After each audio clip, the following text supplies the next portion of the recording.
405 with Will Christ. Join him as he and his guests discover how businesses thrive in California. Well, welcome to Pilgrim on the 405 on this beautiful day here in California. We're going to have a great conversation today with a woman who knows lots about entrepreneurial growth. Catherine Nomura is the president and co-founder of a company called KOUNTABLE, and she's going to tell us about how this is helping entrepreneurial companies around the world get into the logistics chain that otherwise they might be locked out of. So welcome, Catherine. Thank you, Will. Nice to be here. So tell us about what you have been doing in the past 6 months with KOUNTABLE. Well, so I might have to go back a little further for it to make sense. So KOUNTABLE is a startup that started in the Bay Area, but really we started working, our first market that we worked in was Rwanda. It was actually East Africa. And we support entrepreneurs. We started off supporting them.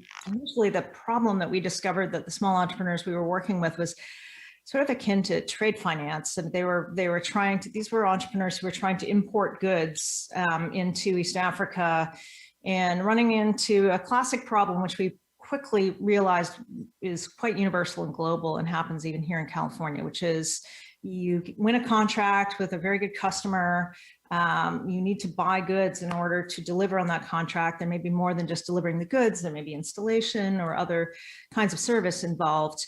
But in order to fulfill that contract, you need to buy some goods. And so you need to pay a supplier on one side, but you're not going to get paid by your customer until you deliver on the other end. And it's that period of time, which can often be, quite a short period of time. Sometimes it's maybe even only 45 days.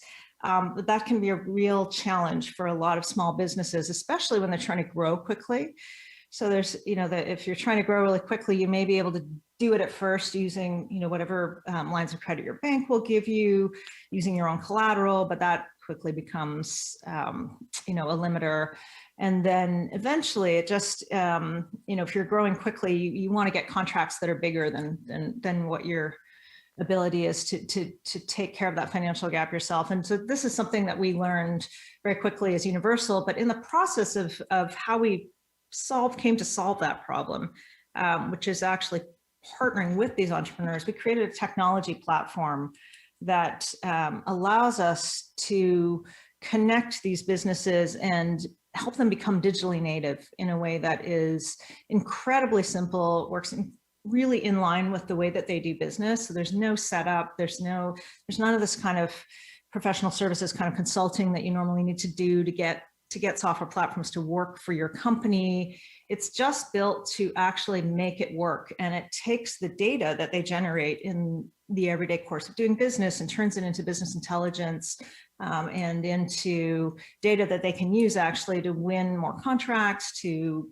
work with finance partners, all kinds of other things that they can do by having this data footprint that's been validated, that's auditable. And the value of that process, doing that process on a platform and being a part of a network, because that has become what we built KOUNTABLE around. So it started with this small problem and turned into a much bigger value proposition. So in a sense, you're helping people qualify for credit lines. No, we actually have a way of bringing process and governance into the transaction and partnering with them such that we can actually have, the funder of the majority of trades that we did in Africa was actually an LA-based hedge fund, if you can believe that, funding small-ish transactions. Large transaction on our platform would be $2 million. The average is about 150,000 US. So if you can imagine a US hedge fund funding $150,000 transaction for an African entrepreneur in Rwanda, that requires a very different way of doing things. So it's not quite as simple as although sometimes they do, through the process of working with us, qualify for more conventional finance. What I was suggesting was that one of the things that seems to me that you're doing is helping a small entrepreneurial company generate the kind of data that's necessary for whether it's a credit line or a hedge fund in a large commitment of capital. But without that data, nobody would look at them.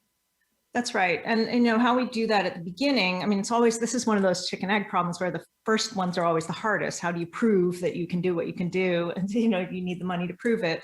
On our platform, we actually run the money. So when you do a trade on our platform, Countable Capital Solutions will receive the funding, and we have a digital treasury cloud so that the entrepreneur can see the money, but we work together with the project plan for the project, and Countable's digital treasury function pays every vendor along the way, starting with the supplier usually.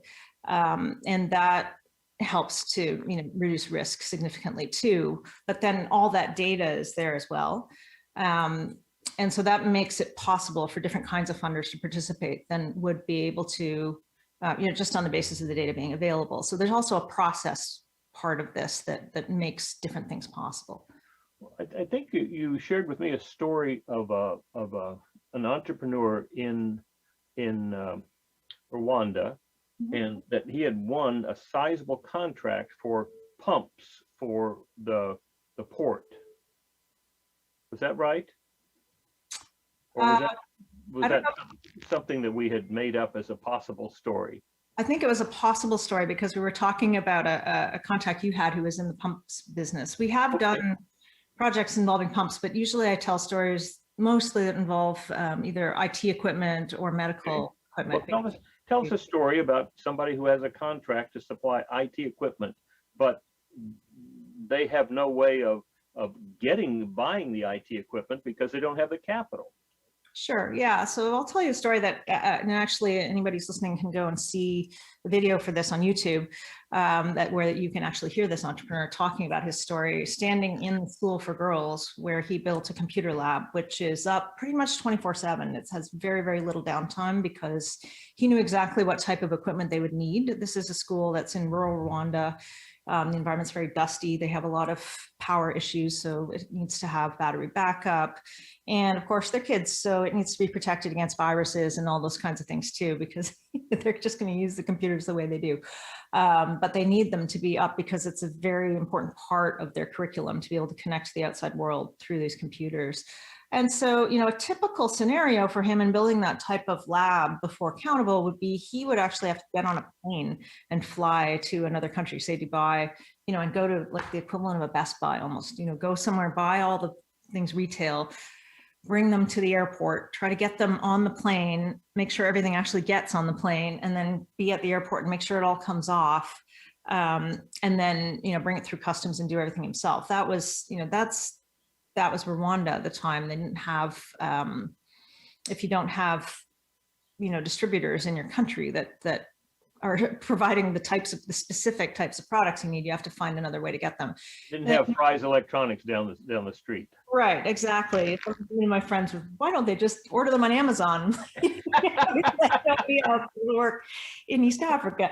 And then the expertise that a lot of these entrepreneurs have, not only, and I mean, I think this is true in California in different ways, is that some of the reasons why you sometimes want a smaller business to do this is they have domain expertise. It's very specific to the application that you're looking at. And so they will know how to build something that really works for you, and you'll get great service and, you know, aftercare service and maintenance and upgrades and that sort of thing from someone who has that knowledge. But the flip side of the smaller businesses, they have to get the suppliers to work with them that they want, you know, and the orders tend to be smaller, so that's harder. And then there are all the issues around bringing goods in and logistics, the cost of logistics when you're only making smaller orders. You know, a lot of the African entrepreneurs we were working with were almost, you know, paying almost retail. They would be paying quite a bit more than, you know, what you would expect a large company bringing in large shipments to pay.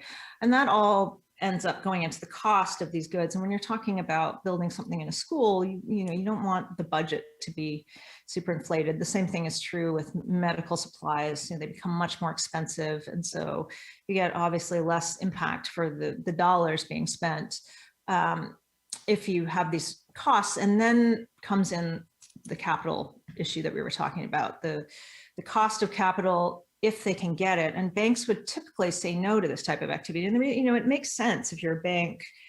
The amount of underwriting required is just as much as, say, you know, say here you think about, something like a mortgage where you're paying it off over decades. And so there's a lot of interest involved there. There's no less underwriting involved. In fact, with entrepreneurial businesses, it's often quite difficult to get, there's no credit ratings, or the entrepreneurial behavior that's correlated with being a good entrepreneur is not necessarily good credit behavior, if that makes sense. And that's right. You're using money smartly. You're not using it to pay bills in the order that they come in. And that's, and so what we focus on is execution ability and the quality of the transaction itself. Is there a high quality payer? Is the entrepreneur, the business really qualified to provide this? Is the supplier good and reliable? We vet all the parties and make sure that the transaction looks very executable, and we remove any obvious execution risk through the way that it's set up. And we work with the entrepreneurs on this. And when they work with us, they actually learn things as well, because quite often entrepreneurs in these situations, and this we see we see this all the time here too. If you're always hustling and scrambling to try to figure out how to put together a deal because the systems really aren't built for you, you're never going to think about optimizing, because it's just about what can I get to work. And so they don't have the luxury of that. How do I make payroll next week? Right, exactly. So when you take that off the table and we look at how you optimize it, what we're effectively doing is giving them enterprise level pricing on all the components, including sometimes, even we can even get them terms on the goods, which really obviously affects the cost of funding the deal. But then even just on the logistics parts, because if Countable is involved, we have logistics partners and they're working with everybody on the platform. So it's like a GPO kind of advantage that you get, a group purchasing order kind of GPO? A group purchasing organization. So essentially it's the power in the numbers of all the entrepreneurs on the platform. Mm-hmm. And our leverage and the ability to work at, and also because we have data, we can show partners, all these different types of partners, mm-hmm. How to work with us, and that this is good business to have. And more than like 50% of the goods, there's so much of the world's commerce, trade at the business to business level is done. It involves small businesses like this. So it's kind of shocking in a way that there aren't better systems created to support them. But part of it is they're so good at being resourceful that, mm-hmm. They manage to get around it. And so, and then it's much more economical or easier to build for enterprise. Well, yes. At the same time, 50% of those businesses get started fail. Yes, that's true. Yeah. And while we can look at those who have succeeded and say, well, look how creative, how innovative, and how their persistence was there, all of these conversations. But the reality is that 50% could be increased so that there's more success by creating systems where, my goodness, a hedge fund is willing to fund not one, but a sequence of small logistical projects.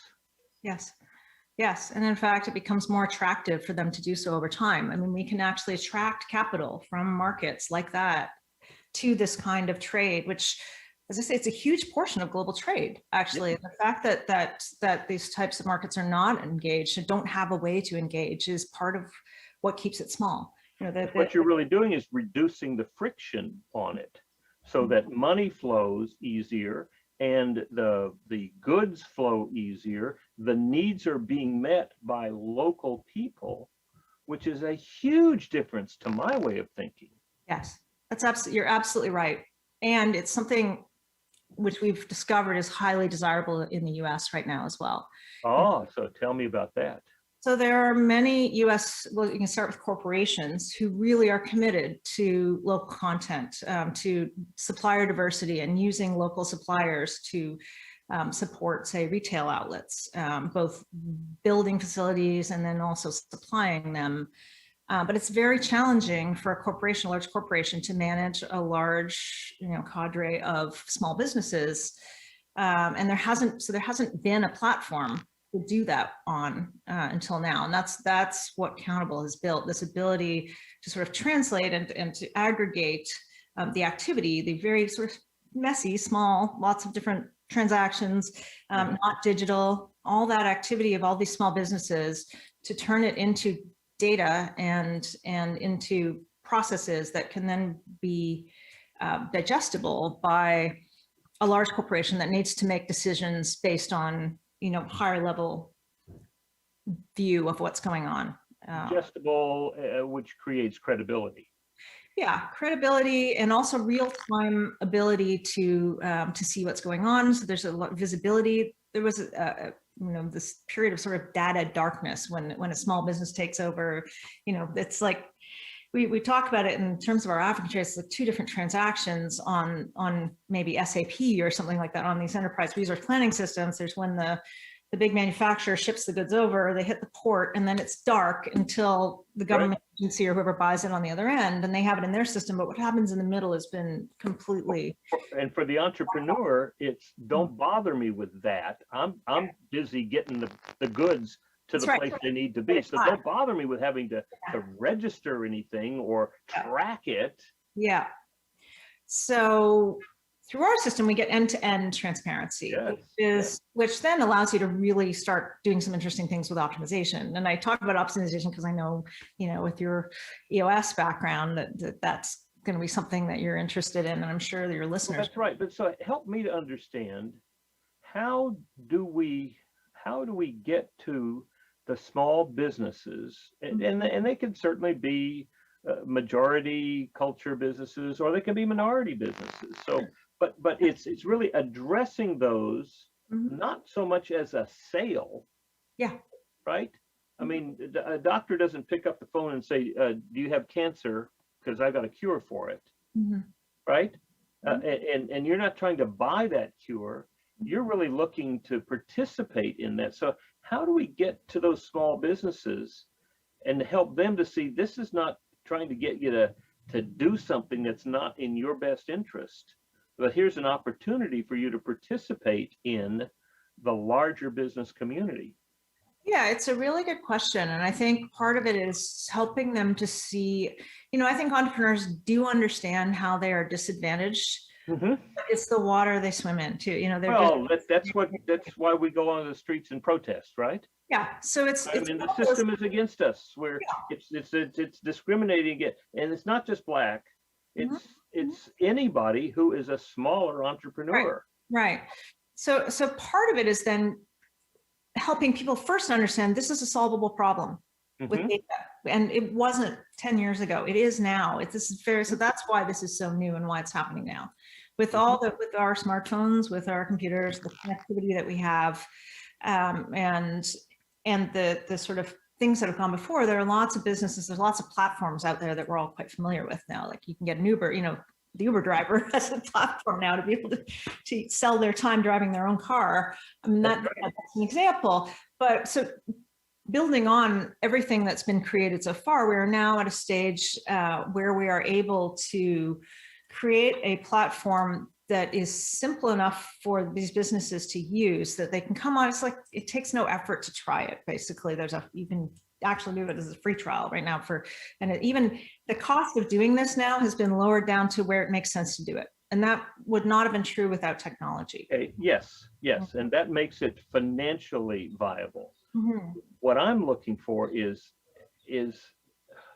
what comes to my mind is a small company who buys a phone system that acts like they are a large company. Yes. And that's a model that fits Countable, right? You have a model for a small business to participate in a marketplace that before you only could be participating in if you were a large major corporation. That's right. And so what we've done is, we sometimes, I like to think about it as creating a relay race. If you look at the overall activity that we're trying to promote and where the small business fits in, they're a runner in a relay race, a really, really important one that hasn't been supported. So if you have a great team and everybody's great except this one person that has no running shoes, you're not going to win the race. And that's sort of what it's like, and they're scrambling around trying to do whatever they can to get it done. And, and so they maybe get a small portion of the business that they could. We're giving them the tools that they need to be as well resourced as any enterprise partner. And yet doing it in a way that acknowledges the strengths that those small businesses bring. So we don't want them to turn into a big business in this. I mean, we want them to grow, obviously, but we also know that large businesses have lots of departments and things like that. And that's why they have these large systems, because they need that, because they have this bureaucracy that, you know, that's what those things are designed for. What we need is something that has the functionality, but that's designed for the way an entrepreneur works, which is nimble, right? You can do it on your smart. You have a team that may change over time depending on the project. You may have different people working on different individual projects, so that's very easy. You can have all your different team members on the platform, and you can assign them to different things and give them permission to look at different things. And you know, you basically just sign up and you get started. You don't have to hire some consulting firm to come and design this for you, which has been a huge barrier to entry. I mean, we have felt that. When I look at our technology stack and I think of how much we spent on, you know, non-starters, where we thought we needed something and then we got into it and it's like, this isn't really going to work. And we've already spent tens of thousands of dollars, and it's very discouraging. It's also not what it's not, you know, I talk unique ability as something from my strategic coach days, but you know, we have these small companies have their unique abilities. There are things that they're very, very good at, and it's solving problems, right? They should be building technology solutions. That's right. That's exactly right.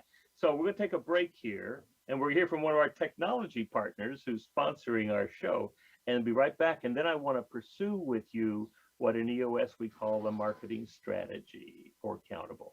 Sure. All right. So let's take a short break and hear. Traction Tools is the EOS software for visual collaborative problem solvers like you, built to manage each key component of your business, including vision and traction, data, people, meetings, and even process. The new digital whiteboard helps you illustrate, communicate, and work together throughout the decision-making process, and our new document drive makes file sharing even easier. So, if you want to save time and reduce repetitive tasks with easy automations, you really should take a look at Traction Tools and their EOS software. Sign up for a 30-day free trial at mytractiontools.com. That's mytractiontools.com. And now back to our show. All right. So when we talk to entrepreneurial companies about their marketing strategy, and you'd be an entrepreneurial company, right? Yes, we are. All right. So the question that I would ask is, number one, who is the list? Who are your ideal customers? Describe for me what that list is. Sure. So we're a platform. So we have a few, so we have, there's a bit of an ecosystem. So in the center is the SMEs that we've talked about. And, you know, our ideal customer there is a business that is growing and wants to, and works in an industry where they are going after contracts with usually larger customers. May not be, you know, enterprise level, but it's often government, or sometimes it's enterprise, sometimes it's NGOs even, particularly, you know, in Africa, we work with the UN and other, the WHO and those sorts of institutions as well. So they have large customers, they win contracts, and they need execution support to grow at the level that they would like to. And that may include sourcing, it may include funding, it may include just the trade management and execution. And all of those things support them in their growth. So when you say execution, you're talking about logistics, right? I mean, you're not talking about coming in and plugging in computers. No, it could. So it could be logistics, but it's around building the transaction itself and running the transaction. So they have their domain expertise and their sales capability. Those things, they're good at winning contracts, and they're good at actually the specifics of delivering in their industry.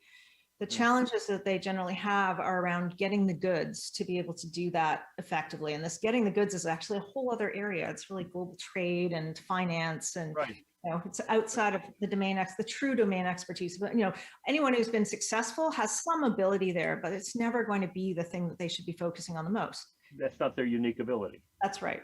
That's not their unique ability. And so what they're missing on their team is a partner whose unique ability is solving the problem of financing, generating the credibility for that we will, that we will get the goods to the place that is purchasing them. Yes. There's credibility there, that there's a system for making that happen. And I mean, if I were building a company that required that logistical need or that financing need, I would have to have somebody on my team whose unique ability was getting financing for small companies. I would have to have somebody on my team whose unique ability was getting the goods from the right place to the right place. That's right. And if I'm an entrepreneur and I'm spending all of my time selling and then connecting things up, installing things at the end, I may not have the margin for the time, the resources, or the money to have those two people, but you're providing that for them. That's right. And I would say that even if you could hire them yourself, this is like, think about what it's like to hire a PR firm. You're much better off spending the money on a PR firm that does this for a whole bunch of different businesses and knows all the right people. Absolutely. I'm with you. But what I'm saying is that is recognizing that I don't have to do that myself as the entrepreneur. That's right. This is something you can delegate, and you can delegate it to a team that does it all day, every day, and is connected in the best ways to a network that has, the network has capabilities that no individual even large companies don't have, because they understand what the needs are of these small businesses, and they're building tools just to satisfy those needs that aren't available. So how do we talk to those folks? How do we let them know? How are, what is, because what I see, I mean, same thing when I'm selling EOS, I'm never selling EOS, but when I'm out talking about EOS, what I'm looking at is, how do I find a way to improve businesses? Yeah. How do I do that? Because I'm not trying to get them to buy something that they don't want to buy.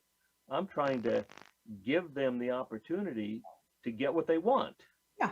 And so how are you doing that at Countable? So this is where I need to continue on to talk about the rest of the platform a little bit, because there's a definite, there are other pieces that are part of that puzzle. And so also on our platform are the buyers, who are their customers, and the suppliers who provide the goods, and the logistics providers, and the finance providers. So Countable's just in the middle, helping all these parties to work together effectively and giving each of them the data and the security, managing risk, so that they can work effectively. And so those other partners, and particularly, so it may be, and we also have some institutional partners who are really, they're trade facilitation organizations that want to help this whole process work better. This could be government, they could be NGOs, but all of those organizations know groups of entrepreneurs.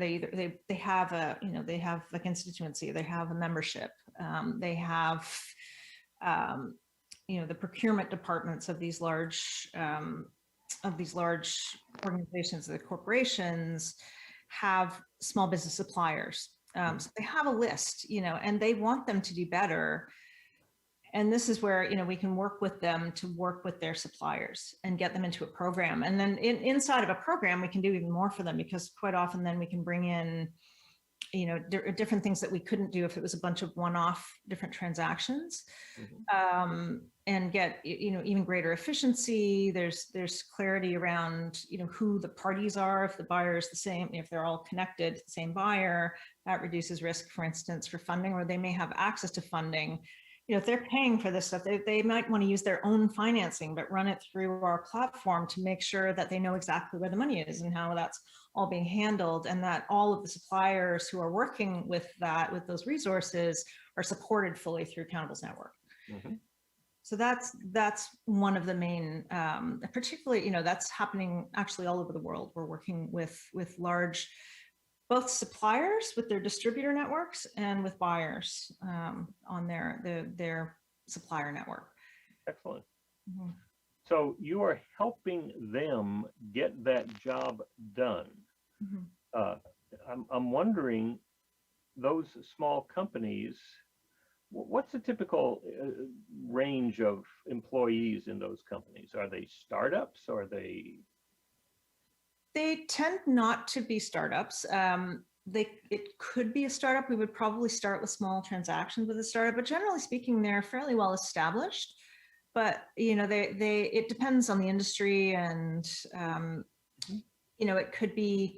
it could be 4 or 5 people, or it could be that they have a team of 100 because they're installing and that sort of thing.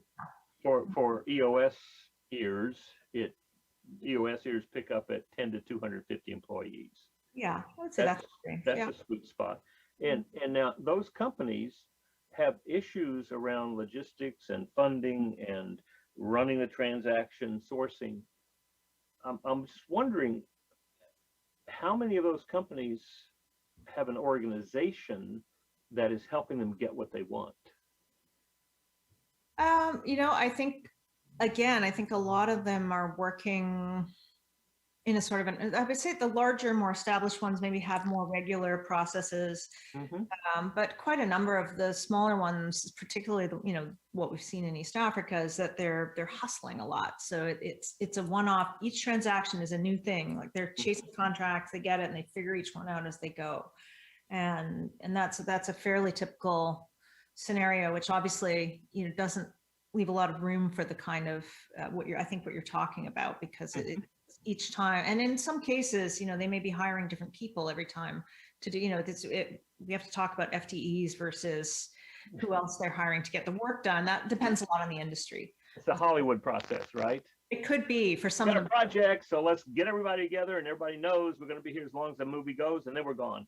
That's right. Yeah. So they for installation type things, we work with industrial equipment a lot. That's just the way that type of business is done quite often. It may not be the ideal way. I've certainly, I've been involved with businesses where, and I've seen the success that can be had when you have, a more consistent approach to that sort of thing. Right. You have processes that are consistent, right? Yeah. You begin to be a real business rather than a hopeful business. But in some industries, that's the way a lot of the work is done. And some of these guys have been very successful doing things that way for years, particularly if you look at construction and that sort of thing. Yeah. Well, part of that is the entrepreneur thinks of himself in those startup days as his whole identity.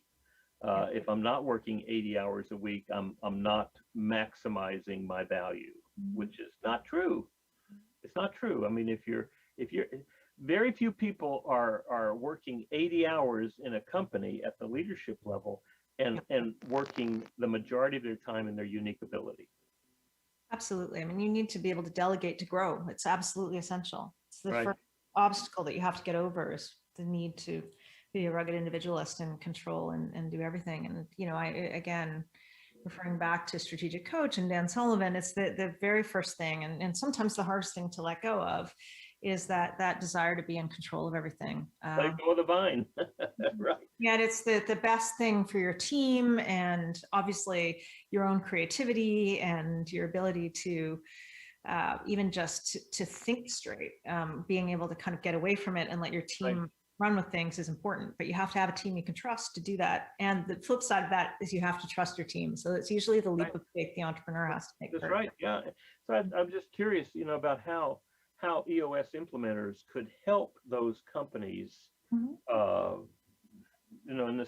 a similar way to what you're doing, providing that absent runner in the relay race. I'm wondering how EOS implementers around the country, around the world, could contribute to helping those companies become, I don't know, what would you say, more solid, more real, more substantial, more stable, scalable? Sure. Yeah. One of the things is, so this is I was describing this a little bit before, that if you go from just, trying to hustle and put together every contract and just get it done, to inside of our process, this happens very quickly. I've seen this happen with every business that we've done repeat trades with. It very much changes your outlook, because you don't have to worry about certain things anymore. You can go after much bigger contracts. And then on our platform, what happens is all of a sudden you have all this data, all this business intelligence about what you're doing, because you can see, so there's footprints, there's, sort of digital footprints, but there's all kinds of information that businesses obviously turn up as they're doing business, but most of it doesn't get captured and turned into structured data. When you work inside of on Countable's platform, it just, in the course of doing what you do, all the documents you put in turn in structured data that you can see and you can use, and you see project plans, but you can also see, looking back, what was successful, what wasn't. You can start to make decisions and think about how you'd like to plan your growth in the future, rather than just. You have the data to do that. And what I'm suggesting is that there is an organizational shift to be able to make decisions based upon that. That's what I was going to say next, is that I think that's where EOS can come in, because just because you have the data doesn't mean you know what to do with it. Right. Right. And so it's a very important, it's great to know that, and to suddenly realize you can go after, much bigger contracts, but that may involve hiring more people. It can create more complexity unless you know how to manage it. That's right. Because if you're used to hustling, and then all of a sudden you've solved this particular problem, if your world is, oh, I just hustle, then you're really creating a lot of even more complexity. If you can simplify that and get clear on who's taking responsibility, and you have the right people in the right seats, and they're using their unique ability, which is why we want to put them in that seat, then now, in addition to the contribution you're making, I think there's a place where EOS implementers around the country can make an equal, powerful contribution to helping these businesses move forward. They're not all going to become giant mega corporations, but that's not the point. The point is to free up people so that they're actually using their unique ability, which is a joyful thing, and contributing to the welfare and well-being of people around them. Absolutely. Yeah, I couldn't agree more. And, and I know that, it's much nicer, I think. I mean, sometimes in the moment, you don't necessarily experience this, but I think it is better for most people to have the challenges of growth and complexity rather than of scarcity. So it's like you suddenly have these challenges of abundance, the abundance of opportunity, and how to capture that versus the scarcity that makes you have to hustle that hard and be that, it's a big mindset shift to go from always being a person who can work around and try to make things work to all of a sudden having them all work. It's a little like the person, oh my gosh, doesn't know what to do with themselves anymore. That's right. I've had people come back from vacation, and they come back in and they're looking for, where's the list of all the things that didn't get done that I need to do now? I don't see anything on my desk, because it was all taken care of. People made decisions, took responsibility, took initiative. And it's a it's a mental shift for them. And sometimes it's a strong emotion. Oh my gosh, if we really do this well, then what am I, chopped liver? I mean, what is my role here? Yeah, I mean, that's one response, and it can certainly happen. And then on the other side, you might have the person who immediately goes to, okay, I'm gonna move up market. I'm gonna go from being just the person who's doing the implementation to working with other people who will do similar implementations, and just getting products for them, or what there's different, but all of the, regardless of how you handle it, your organization, what you do, your role is going to change, and you want it, ideally to become more of your unique ability, more value at a higher level. And delegate, so it's like, elevate. Yeah. Right. What does the rest of your company look like to support that as you go forward? And that is a big shift. And because this is the nature of Countable's platform, is it can happen very quickly. So that's why you need help. Right? It's not something most entrepreneurs will easily be able to figure out overnight. They can certainly do it. And we've had entrepreneurs transform their businesses massively and in very successful ways doing this. But it's always better, I think, if you have some help to think through what you're doing. We can explore that. We'll have to take some time and explore how this, this large array of EOS implementers around the country and really around the world can help those companies that want to get some help. So what would you like to tell our listeners? We have a minute or two left. What would you like to tell our listeners? I would like to tell them that we are on the threshold of a massive transformation in the inclusiveness and effectiveness, the possibilities for inclusion for small business and their effectiveness in global supply chains. And this is something that the world is sort of demanding based on what's happening. We've all experienced supply chains in different ways, I think, through the experience of COVID and the pandemic and what that's done to our daily lives, and now much more aware we are that there is such a thing as supply chains. Here in the US, it's quite easy to just think you can go to the store and get anything or go on Amazon. But we all know that's not true now. But I think the world is converging and technology is converging to elevate small businesses and allow them to play a much bigger role in doing this. And there's incredible advantages to local communities and having their local businesses be supported in this way. And there's a lot of talk about supporting small business for economic growth, for recovery, to sort of build things back in a better way, and to support a lot of challenges where there's a lot of ingenuity that comes out of these, because they know exactly what really happens on the ground. Yeah. And that to capture that, there's a huge change making possibility there, as well as just what can happen in business and the economic growth that can happen by supporting these small businesses. And technology is there now. I know with Countable, and I know there are other partners and other businesses that we collaborate with, and others who cover different parts of the market that are allowing small businesses to have more capability than they've ever had. Yeah. The flip side of this for EOS implementer listeners is they are going to need help to understand how to take advantage of all of this new opportunity and really, reach a place where they're working in their unique ability if they're the entrepreneur, where they're building the strongest organization to support all of that growth and capability, and then delivering back what small businesses really have to offer all of us. Right. That's wonderful, Catherine. I salute you on your journey to this transition, this pivotal point that COVID has brought us even greater awareness of how vulnerable we are, and also what the opportunities are that we have around the world. So thank you so much for being with us. And this is not our last conversation for sure.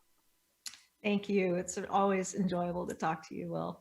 And for our listeners, this is just another example of how businesses thrive in California, and also how businesses that are thriving can help other businesses to thrive in California. You've been listening to The Pilgrim on the 405 with Will Christ. To hear more of the programs in this podcast, go to www.willchrist.com.